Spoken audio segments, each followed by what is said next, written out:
ये सिर मुंडवाने का लोग 3-4 तरह की मान्यताएं हैं।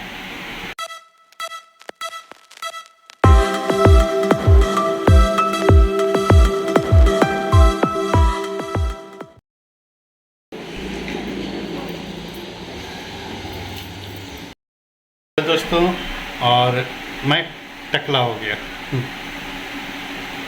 ये सिर मुंडवाने की प्रथा क्यों है और क्यों लोग सिर मुंडवाते हैं, आज मैं आप लोगों को ये सब बताता हूँ।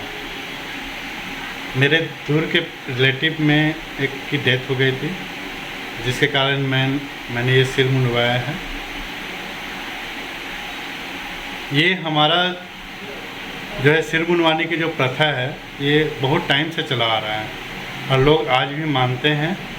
और सिर मुंडवाने का ये नियम है, 3-4 लोग प्रथा, ये सिर मुंडवाने का लोग 3-4 तरह की मान्यताएं हैं और अलग अलग तरीके की मान्यताएं हैं। तो मैं बताता हूँ। पहला मान्यता ये है कि डेड बॉडी जब हम लोग उसके अंतिम संस्कार के लिए जाते हैं तो बॉडी में बहुत तरह के जीवाणु, मृत शरीर में बहुत तरह के जीवाणु पनप उठते हैं और जब वहाँ बॉडी जलता है तो उसका धुआं के थ्रू वो हमारे बालों में लग जाता है। तो एक प्रथा तो ये है कि वहीं पे उस घाट पे ही बाल मुंडवा के आना है। तो एक प्रथा ये है।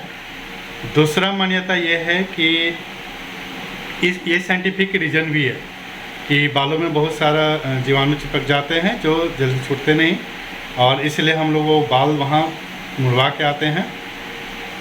तो ये साइंटिफिक रीज़न भी इसको बोला गया है। और दूसरा है कि जब किसी की डेथ होती है तो वो लोग, जो आत्मा होती है, वो यमराज से प्रार्थना करके वापस आना चाहती है, वो वापस आती है। और चूँकि शरीर न होने के कारण वो अपने परिजनों के बालों के थ्रू संपर्क साधने की कोशिश करती है। तो लोग इसलिए बाल मुड़वाते हैं ताकि उनकी जो आत्मा है वो उस मोह से मुक्त हो सके और उन्हें मुक्ति मिल सके। दूसरी मान्यता ये है। तीसरी मान्यता ये है कि हम लोग अपने परिजनों के डेथ के बाद उनके प्रति अपने आदर और सम्मान को शो करते हैं। जब बाल हटाने से हमारी सुंदरता नष्ट होती है और यह कृतज्ञता हम उनके प्रति शो करते हैं कि उनके जाने का एक तरह से शोक मनाते हैं, उनके मृत्यु का शोक मनाते हैं और उनके प्रति ये सम्मान प्रकट करते हैं कि हम अपनी सुंदरता खो रहे हैं आपके लिए। ये एक सम्मान और कृतज्ञता है उनके प्रति। जब कभी आप देखेंगे कि कभी कभी कुछ मान्यताओं में किसी का जन्म होता है, उस समय भी लोग बाल को मुड़वाते हैं।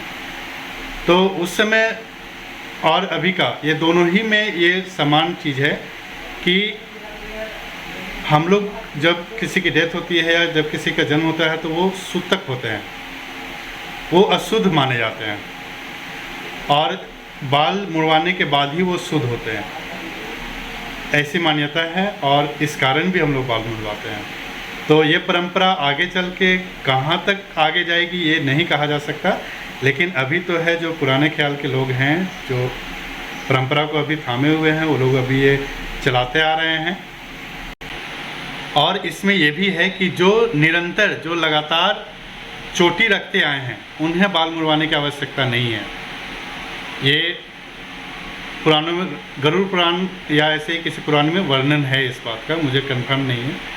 तो जो लोग चोटी हमेशा रखते हैं उन्हें बाल मुड़वाने की आवश्यकता नहीं है। बाकी ऐसे जो हमेशा बाल कटवाते रहते हैं वो बाल मुड़वा सकते हैं।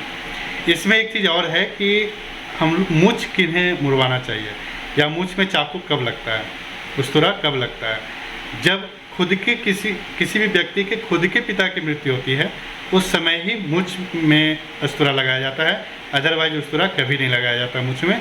बाकी आप बाल मुड़वा सकते हैं, दाढ़ी बनवा सकते हैं, लेकिन उस्तरा जब आप किसी व्यक्ति के खुद के पिता की मृत्यु होती है तभी वो मूंछ मुड़वाते हैं।